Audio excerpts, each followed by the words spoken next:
En 1998, avec la création du Fonds de soutien aux rescapés du génocide perpétré contre les Tutsis, des maisons ont été construites et remises aux rescapés. J'avais un problème grave de logement. J'ai loué une maison alors que je n'avais pas de travail et que j'étais toujours malade.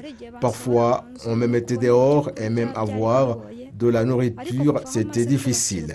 Mais depuis qu'on m'a construit une maison, vraiment, ça a été pour moi une solution. Je souffrais toujours de traumatisme, mais maintenant c'est fini car je vis paisiblement dans ma maison, sachant que personne ne viendra me mettre dehors.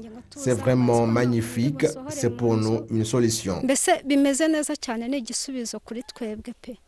Il y a par ailleurs ceux qui ont reçu des logements, mais qui ont été endommagés et souhaitent qu'on procède à leur réhabilitation.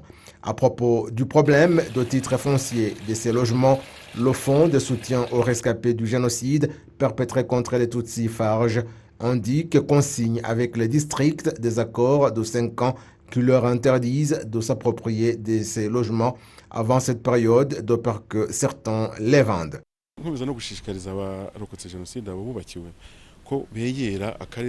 J'invite également les rescapés qui ont reçu des maisons d'approcher le district pour que tout soit régularisé à temps sans qu'on attende plusieurs années.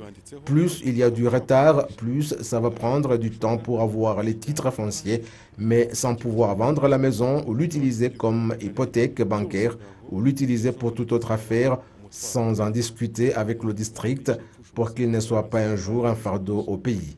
Nous savons ceux qui les ont vendus. En fait, les maisons leur appartiennent, mais ces accords les empêchent à la vendre alors qu'il s'agit d'un bien public qui lui a été offert.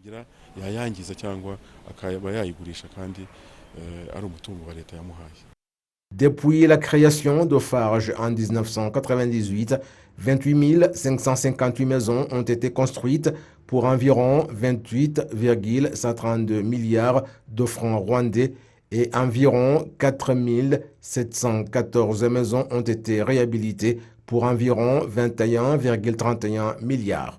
L'on envisage de bâtir cette année 1190 maisons et il restera à construire 2155 autres, le tout pour environ 27 milliards.